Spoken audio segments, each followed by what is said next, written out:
कक्षा 10 की गणित का पहला चैप्टर हम स्टार्ट कर रहे हैं। पहला चैप्टर है वास्तविक संख्याएं। तो इसको हम आज इसके सभी बेसिक्स को सीखेंगे और ये इसका इंट्रोडक्शन पार्ट होने वाला है। तो चलिए वीडियो को शुरू करते हैं। सबसे पहले जानते हैं कि वास्तविक संख्याएं होती क्या हैं। तो वास्तविक संख्याएं वे संख्याएं होती हैं जो परमेय संख्याओं और अपरमेय संख्याओं के मिलने से बनती हैं। यानी परमेय संख्याओं और अपरमेय संख्याओं को अगर हम मिला दें तो हमें वास्तविक संख्याएँ प्राप्त होंगी। वास्तविक संख्याओं को हम कैपिटल R से दर्शाते हैं। वास्तविक संख्याओं को संख्या रेखा पर दर्शाया जा सकता है। जितनी भी वास्तविक संख्याएं होती हैं सभी वास्तविक संख्याओं को हम संख्या रेखा पर दर्शा सकते हैं, जैसा कि हमने 8th और 9th में सीखा भी था। इसके बाद बात करते हैं कि परमेय संख्या और अपरमेय संख्या क्या होती है। तो सबसे पहले परमेय संख्या पर आते हैं। तो वे संख्याएं जो p/q के रूप में लिखा जा सकती हैं, मतलब कि जिन्हें हम अंश बटे हर में लिख सकते हैं। वे संख्याएं जहाँ q का मान कभी भी 0 नहीं होता, क्योंकि अगर q का मान अगर यहाँ पर हम 0 कर देंगे तो q जो है इसको अपरिभाषित कर देगा। ठीक है, तो q का मान कभी भी 0 नहीं हो सकता है। और p/q को हम परमेय संख्या कहते हैं, जहाँ p और q क्या होने चाहिए, पूर्णांक होने चाहिए। यहाँ पर p और q की जगह पूर्णांक होने चाहिए जब ये परमेय संख्या मानी जाएंगी। और इसके लिए एक कंडीशन और है, जो परमेय संख्याएं होती हैं उसमें p और q सहभाज्य संख्याएं होनी चाहिए। ठीक है, सहभाज्य संख्याएं क्या होती हैं, तो वे संख्याएं जिनके फैक्टर केवल एक ही हों, कॉमन फैक्टर केवल एक ही हों, तो वे संख्याएं हमारी सहभाज्य संख्याएं कहलाती हैं। जैसे यहाँ पर p और q का जो कॉमन फैक्टर होना चाहिए वो एक ही होना चाहिए। जैसे हमारी एग्जाम्पल में अगर हम देखें कि हमारी परमेय संख्याएं कौन कौन सी होती हैं, तो 3/4 हमारी इन सभी कंडीशंस को फुलफ़िल करती हैं। ये p/q के रूप में है। 3 अपने आप में पूर्णांक है, 4 अपने आप में एक पूर्णांक है, और ये दोनों सहभाज्य संख्याएं हैं जहाँ q का मान 0 नहीं है। ऐसे ही हमारी 22/7 है, तो ये भी हमारी इन सभी कंडीशंस को फुलफ़िल करती है, तो ये हमारी परमेय संख्या है। ऐसे ही हमारी 1/2 और 3 ये सभी हमारी परमेय संख्याएं हैं। और ऐसी बहुत सारी परमेय संख्याएं होती हैं, अनंत परमेय संख्याएं होती हैं। लेकिन यहाँ पर अगर देखा जाए तो 2/4 और 6/3 ये भी इस कंडीशन को फुलफ़िल करती हैं, लेकिन ये एक कंडीशन को फुलफ़िल नहीं करती हैं, जिसकी वजह से ये परमेय संख्याएं नहीं हैं। एक इस कंडीशन को फुलफ़िल नहीं करती हैं, तो ये जो दोनों संख्याएं हैं, यहाँ पर p के स्थान पर 2 लिखा है और q के स्थान पर 4 लिखा है, यहाँ पर ये आपस में सहभाज्य संख्याएं नहीं हैं। अब ये सहभाज्य संख्याएं कैसे नहीं हैं, क्योंकि देखो अगर हम 2 के फैक्टर्स करते हैं तो 2 1 से कट सकता है, 2 2 से कट सकता है। इसके बाद अगर हम 4 के फैक्टर करें तो 4 1 से कट सकता है, 2 से कट सकता है और 4 से कट सकता है। तो यहाँ पर इसके जो कॉमन फैक्टर आ रहे हैं वो 1 आ रहा है और ये 2 आ रहे हैं, मतलब इसके 2 कॉमन फैक्टर आ गए। और ऐसा पॉसिबल नहीं है, क्योंकि जो वास्तविक संख्याएं होती हैं वो सहभाज्य होती हैं जब उनके कॉमन फैक्टर केवल एक ही हों। जैसे यहाँ पर अगर हम इस वाले एग्जाम्पल को उठा के देखें तो 3 जो है वो 1 से कट सकता है और खुद 3 से कट सकता है। ऐसी 4 जो है वो 1 से कट सकता है, 2 से कट सकता है और खुद 4 से कट सकता है। तो इनका जो कॉमन फैक्टर निकल के आ रहा है वो 1 निकल के आ रहा है। लेकिन यहाँ पर 1 के साथ यहाँ पर 2 भी कॉमन फैक्टर है इस वाले में, तो ये हमारी सहभाज्य संख्या नहीं है। इसीलिए हम इसको परमेय संख्या नहीं बोल सकते। इस वाले को हम परमेय संख्या नहीं बोल सकते, तो इसको परमेय संख्या बनाना होगा। तो हम इसको क्या करेंगे, हम इसको सिंपलेस्ट फॉर्म में बदल देंगे। हम इसको काटेंगे और 1/2 कर देंगे। अब ये हमारी सिंपलेस्ट फॉर्म में आ गई, तो इसे हम परमेय संख्या बोल सकते हैं। ये हमारी परमेय संख्या है। ऐसी 6/3, तो इसमें भी हमारी एक कॉमन फैक्टर नहीं है, ये कॉमन फैक्टर 1 से अधिक है, तो इनका कॉमन फैक्टर एक ही होना चाहिए जब ये सहभाज्य संख्या होंगी। तो इनको परमेय संख्या बनाने के लिए हम क्या करेंगे, इनको भाग दे देंगे 3 से, तो यहाँ पर 2/1। अब ये हमारी परमेय संख्या हो गई, क्योंकि इनके जो कॉमन फैक्टर हैं वो केवल एक ही है। तो इस तरीके से ये हो जाता है। अब इसके बाद हम देखते हैं कि अपरिमेय संख्याएं क्या होती हैं। तो अपरिमेय संख्याओं के लिए यहाँ पर हमने कुछ एग्जांपल दे रखे हैं। जैसे √2 है जो हमारा एक हमारी अपरिमेय संख्या है, और ये जो √3 है ये भी हमारी एक अपरिमेय संख्या है। √5 पाई और ऐसी बहुत सारी अनंत परिमेय संख्याएँ होती हैं। ऐसी संख्याएँ जिनका दशमलव प्रसाद अशांत होता है और अंकों की पुनरावृत्ति नहीं होती है। मतलब हमारी जो अपरिमेय संख्याएं होती हैं वो कैसी होती हैं, तो जिनका जो दशमलव प्रसार होता है वो अशांत होता है, यानी कभी रुकता ही नहीं है, वो अनंत तक जाता है, और अंकों की पुनरावृत्ति नहीं होती है। मतलब कोई भी अंक बार बार दोहराया नहीं जाता या उनमें कोई पैटर्न देखने को नहीं मिलता है। तो ऐसी जो संख्याएँ होती हैं वो हमारी अपरिमेय संख्याएँ कहलाती हैं। जैसे 22/7 यहाँ पर हमने देखा कि पाई जो है हमारी एक अपरिमेय संख्या है, और 22/7 यहाँ पर हमारी एक परिमेय संख्या, जो कि हमने इससे पहले देखा था। अब सवाल ये आता है कि 22/7 जो है वो परिमेय संख्या क्यों है और पाई जो है वो हमारी एक अपरिमेय संख्या क्यों है। जबकि आपने देखा होगा जब आपने 9th में या 8th में मैथ पढ़ी होगी तो आपको पता होगा कि पाई की जो वैल्यू होती है वो 22/7 होती है। तो यहाँ पर कहने का मतलब ये है फिर पाई को अपरिमेय संख्या क्यों बोला गया है और 22/7 को परिमेय संख्या क्यों बोला गया है। तो वो इसलिए बोला गया है कि पाई की जो वैल्यू होती है वो एग्जैक्टली 22/7 नहीं होती है, कुछ लगभग में होती है। जैसे पाई की वैल्यू तो अभी तक हमें मिल नहीं पाई है, किसी को भी नहीं मिल पाई है इस दुनिया में। लेकिन हमने क्या किया है कि हमने अपनी यूज़ के लिए पाई की वैल्यू को 22/7 लगभग में मान लेते हैं। पाई की जो वैल्यू होती है वो एग्जैक्ट 22/7 नहीं होती है। पाई की जो वैल्यू होती है वो लगभग में 22/7 होती है, ये चीज़ है। तो 22/7 जो है ये हमारी एक परिमेय संख्या होती है और जो पाई है वो हमारी एक अपरिमेय संख्या होती है। अब देखो जैसा कि हमने कहा था कि जो अपरिमेय संख्या होती हैं वो उनका दशमलव प्रसार अशांत होता है और उनकी जो अंकों की पुनरावृत्ति होती है वो बिल्कुल नहीं होती है, ठीक है। और दशमलव प्रसार अशांत का मतलब है कि वो अंक जो होते हैं वो अनंत तक जाते हैं, ठीक है। जैसे 22/7 है तो इसमें क्या होता है कि देखो 3 है, 3 के बाद पॉइंट लगा है, उसके बाद 1 4 2 8 5 7 यहाँ तक अंकों की ये यहाँ तक अंक चले हैं, एक पैटर्न यहाँ पर बन गया।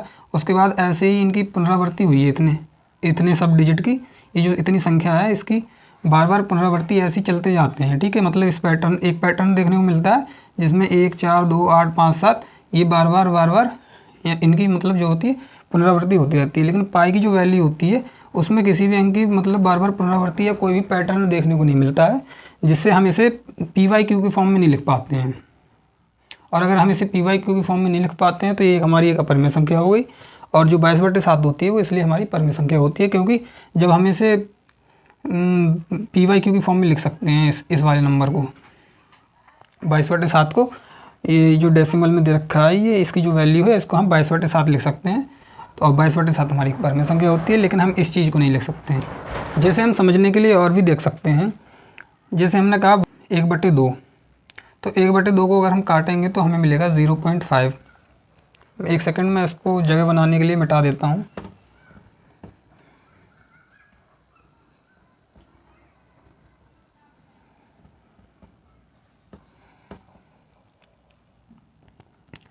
हमने लिखा 1/2, तो इसको हम कैसे लिख सकते हैं 0.5 लिख सकते हैं डेसिमल में। अब डेसिमल में 0.5 लिख सकते हैं तो इसके आगे ये मतलब देखना ये है कि 5 के बाद कोई भी अंक बार बार नहीं आ रहा है, ठीक है। 5 तक ये मतलब यहाँ तक 5 तक आया, इसके बाद ये समाप्त हो गया है।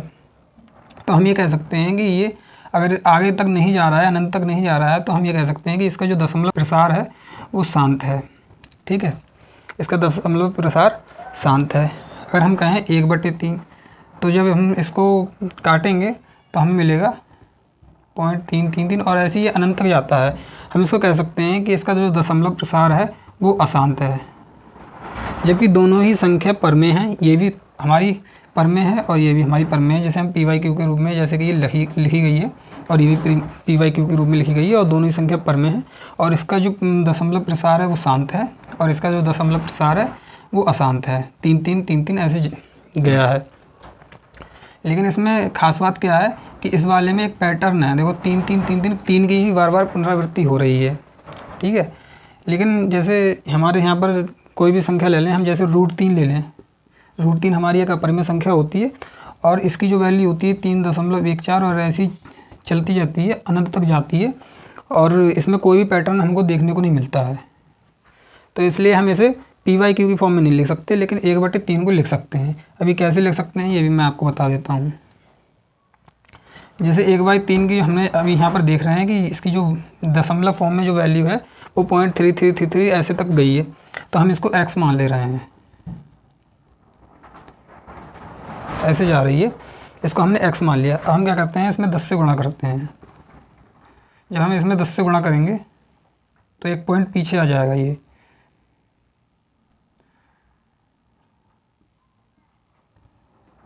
अब ये ऐसे जाएगा।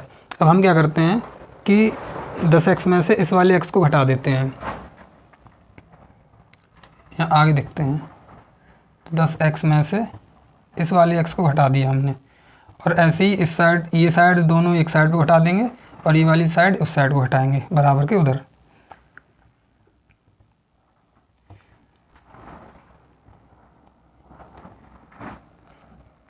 ठीक है, और ये ऐसे जा रही है और ये भी ऐसे जा रही हैं, और यहाँ पर हमने माइनस का चिन्ह लगा दिया है। हम क्या करते हैं, 10x में से 1x घटा देंगे तो 9x बचेगा, और इधर हम यहाँ से देखो हमारा 3 बच जाएगा, 0.333 माइनस कर देंगे हम इधर से 0.33, तो हमारा क्या बचेगा, 3 बचेगा। हम x बराबर 3 के बटे में 9 को लेके जाएंगे तो 3 से इसे काटेंगे तो हमारा आ जाएगा 1/3। मतलब यहाँ पर आप देख सकते हैं कि जो हमारा 1/3 है उसका जो दशमलव प्रसार था वो अशांत था, और ये क्या था, 3 को बार बार रिपीट कर रहा था। ठीक है, लेकिन फिर भी हमने इसे परमेय संख्या के फॉर्म में लिख सकते हैं, क्योंकि यहाँ पर जो 3 है वो बार बार रिपीट कर रहा है।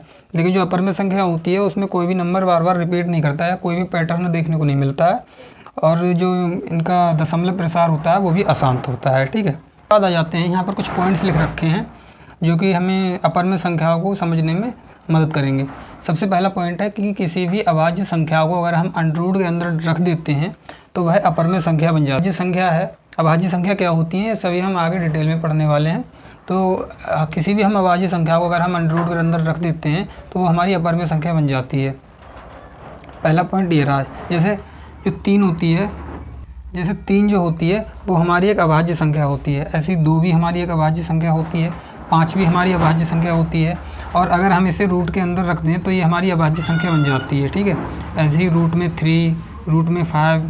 इसके बाद आ जाते हैं, रूट के अंदर कोई ऐसी संख्या रख दें जो किसी का वर्गमूल ना हो तो ऐसी संख्या भी अपरिमेय संख्या होती है। ठीक है, रूट के अंदर अगर हम कोई भी ऐसी संख्या रखते हैं जो किसी का भी वर्गमूल नहीं होती है तो वो क्या होती है, अपरिमेय संख्या बन जाती है। जैसे एग्जाम्पल हम लें तो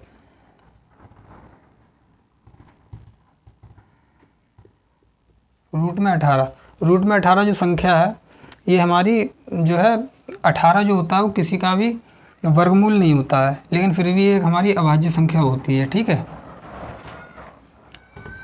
और भी बहुत सारे एग्जाम्पल हैं जो मैं दे सकता हूँ, लेकिन इसके आगे देखते हैं। अपरमेय संख्या की गुणा परमेय संख्या से करने पर प्राप्त संख्या अपरमेय ही होगी। ठीक है, अगर हम अपरमेय संख्या की गुणा किसी भी परमेय संख्या से कर देते हैं तो हमें जो रिजल्ट मिलेगा वो भी हमें अपरमेय संख्या मिलेगी। जैसे अगर हम 2 की गुणा √3 से कर दें तो √3 हमारी एक अपरमेय संख्या होती है, 2 हमारी परमेय संख्या होती है, लेकिन फिर भी हमें जो रिजल्ट के तौर पर मिलेगा वो 2√3 हमारी अपरमेय संख्या ही मिलेगी। ठीक है, इसी तरह से हम और भी एग्जांपल ले सकते हैं। जैसे हमारी √18 जो होती है, जैसे यहाँ पर देखते हैं 3 और √2, जैसे हम 3 की गुणा √2 से करते हैं, √2 हमारी होती है अपरिमेय संख्या, 3 होती है हमारी परमेय संख्या, तो जब हम इसको गुणा करने के बाद जो हमें प्राप्त होगा वो हमें होगा √18। 3 का वर्ग 9 और 9 दूनी 18, तो √18 हमारी एक अपरिमेय संख्या होती है। अभी हमने ऊपर ही डिस्कस किया था। ऐसी जो 2√3 है इसको भी हम ऐसे लिख सकते हैं कि 2 का वर्ग 4, 3 12, तो ये, और 12 जो होती है वो हमारी एक अपरिमेय संख्या होती है। तो हम देखते हैं कि हमारी जो संख्याएं होती हैं वो किस किस तरह की होती हैं, उनके क्या क्या प्रकार होते हैं।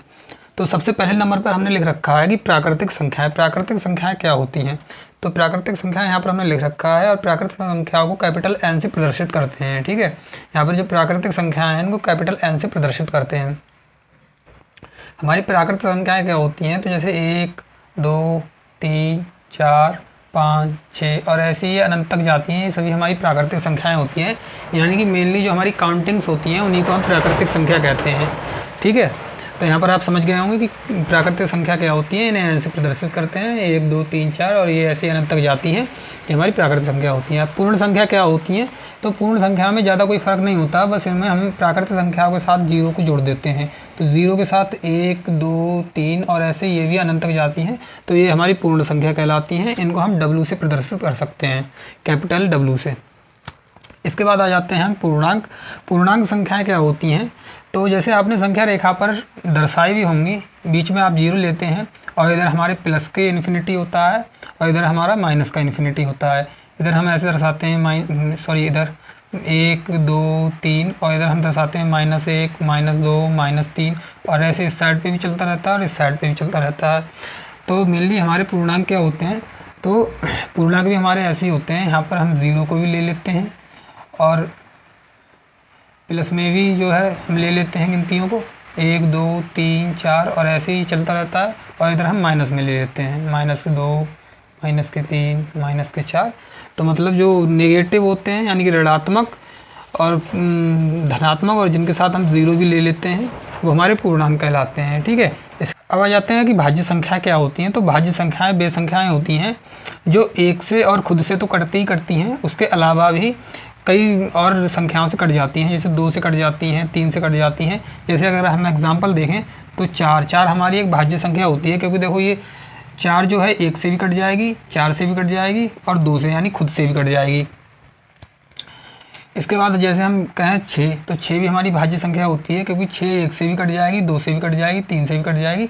मतलब कि जो संख्या खुद से और एक के अलावा जिससे भी कट जाए वो संख्या अगर कट रही है तो वो संख्या हमारी भाज्य संख्या कहलाएगी। तो ऐसे बहुत सारे एग्जाम्पल, अनंत एग्जाम्पल दे सकता हूँ मैं। जैसे 8 हो गया हमारा, 10 हो गया, 12 हो गया और ऐसी बहुत सारी हमारी भाज्य संख्या होती हैं। बस आपको इतना ध्यान रखना है कि जो संख्याएँ अपने से और एक के अलावा अगर कट जाए किसी से तो वो हमारी भाज्य संख्या कहलाती है। ठीक है, इसके बाद अभाज्य संख्याएं क्या होती हैं। तो अभाज्य संख्याएं वे संख्याएं होती हैं जो सिर्फ एक और खुद से कटती हैं। जैसे हमारा 2 हो गया, ठीक है, 3 हो गया, 5 हो गया, 7 हो गया। इसके बाद 8 2 से कट जाएगा और 9 3 से कट जाएगा, 10 नहीं हो सकता है।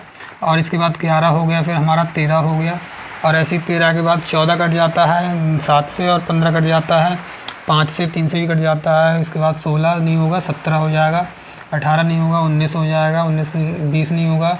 इसके बाद 21 भी नहीं होगा, 22 नहीं होगा, 23 हो जाएगा। तो इसके बाद 24 भी नहीं होगा, 25 भी नहीं होगा, 26 नहीं होगा, 27 भी नहीं होगा और 28 भी नहीं होगा, 29 आ जाएगा हमारा। तो ऐसी बहुत सारी अभाज्य संख्या होती हैं। तो मेनली अभाज्य संख्या किसे कहते हैं, तो जो खुद से कट जाएँ और जो खुद से कट जाएँ और एक से कट जाएँ। जैसे यहाँ पर हमारी 2 है तो 2 या तो 1 से कट सकता है या खुद 2 से कट सकता है। जैसे यहाँ पर हमारा 3 है तो 3 1 से कट सकता है या खुद 3 से कट सकता है। जैसे 5 है तो 5 1 से कट सकता है और या खुद से कट सकता है। यानी 1 से तो सभी कटेंगी अभाज्य संख्या, लेकिन जो खुद से भी कट जाए और उसके अलावा किसी से ना कटे तो वो हमारी अभाज्य संख्या कहलाती हैं। 0 2 4 6 8 में से अगर कुछ भी मिल रहा है लास्ट में तो वो सभी हमारी सम संख्या होंगी। ठीक है, आते हैं कि विषम संख्या क्या होती हैं।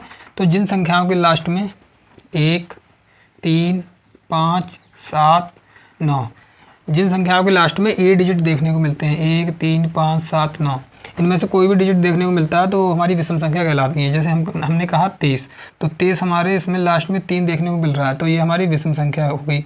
इसके बाद हमने कहा 25, तो 25 में हमें ये 5 जो लास्ट में देखने को मिल रहा है डिजिट, तो ये हमारी विषम संख्या हो गई। ठीक है, यानी कोई भी संख्या जिनके लास्ट में कोई भी कितनी भी बड़ी संख्या हो जिसके लास्ट में अगर हमें इनमें से कोई भी एक डिजिट देखने को मिल रहा है तो हमारी विषम संख्या कहलाती है। इसके बाद भिन्न संख्या क्या होती है, तो वह संख्या जो हम पीछे पढ़ चुके हैं, परमेय संख्या बेसिकली, मतलब जिनको हम अंश बटे हर के रूप में देख सकते हैं, वो हमारी भिन्न संख्या कहलाती हैं। लेकिन इसमें हमने पीछे पढ़ा था कि 2/4 हमारी परमेय संख्या नहीं थी, लेकिन हम यहाँ पर भिन्न की बात कर रहे हैं और ये भिन्न के रूप में लिखी है तो हमारी ये भिन्न संख्या है। ठीक है, 2/4 मतलब जिसे हम अंश और हर में लिख सकें वो संख्या हमारी भिन्न संख्या कहलाती है। कुछ भी हो, 1/2 हो, 3/5 हो, चाहे कितना भी बड़ा नंबर हो तो वो हमारी भिन्न संख्या कहलाएगी अगर उसे हम बटे में लिख पा रहे हैं। तो 1-2 चीज़ और रह गई हैं जिन्हें हम समझ लेते हैं, जो हम एक्सरसाइज 1.1 करेंगे तो हमें उसमें काम देंगी। ठीक है, तो सबसे पहले हम देखते हैं कि संख्याओं के HCF और LCM और उन संख्याओं में क्या संबंध होता है। तो अगर हमें कोई भी संख्याएं दे रखी हैं, मान के चलिए A और B 2 संख्याएं दे रखी हैं, तो हम क्या करेंगे, तो जो हमारा रूल कहता है उस हिसाब से जो इन दोनों संख्याओं का जो हमारा HCF होगा और LCM होगा, इन दोनों संख्याओं का HCF और इन दोनों संख्याओं का LCM, जब हम इन दोनों की गुणा करेंगे तो हमें इन दोनों संख्याओं को गुणा करने पर जो प्राप्त होगा वो उसके बराबर होगा, यानी कि A गुणा B।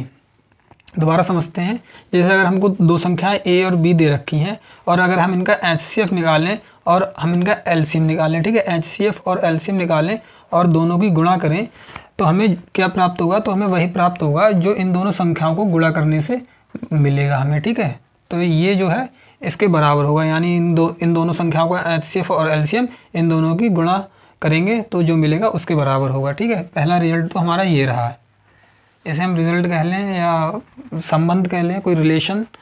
ठीक है, इसके बाद जो हमारा दूसरा है वो बहुत ही इम्पोर्टेंट है, उसे कहते हैं हम यूक्लिड की विभाजन प्रमेय। यूक्लिड की विभाजन प्रमेय। यूक्लिड की विभाजन प्रमेय क्या कहती है, तो इसका जो सूत्र होता है मैं उसको लिख देता हूँ। भाज्य बराबर भाजक गुणा भागफल प्लस शेषफल। ये यूक्लिड की विभाजन प्रमेय होती है, ठीक है। जैसे मान के चलते हैं कि अगर हमने 5 को 4 से भाग दिया, ठीक है, तो यहाँ पर हम 5 लिखते हैं, यहाँ पर 4, या फिर यहाँ पर हम 2 मान ले रहे हैं, ठीक है, तो हम यहाँ पर 2 से 5 में भाग देंगे, तो 2 दूनी 4, तो यहाँ पर अब क्या बचा 1। तो यहाँ पर जो हमारा 2 है ये तो है हमारा भागफल, और ये 1 हमारा शेषफल बचा।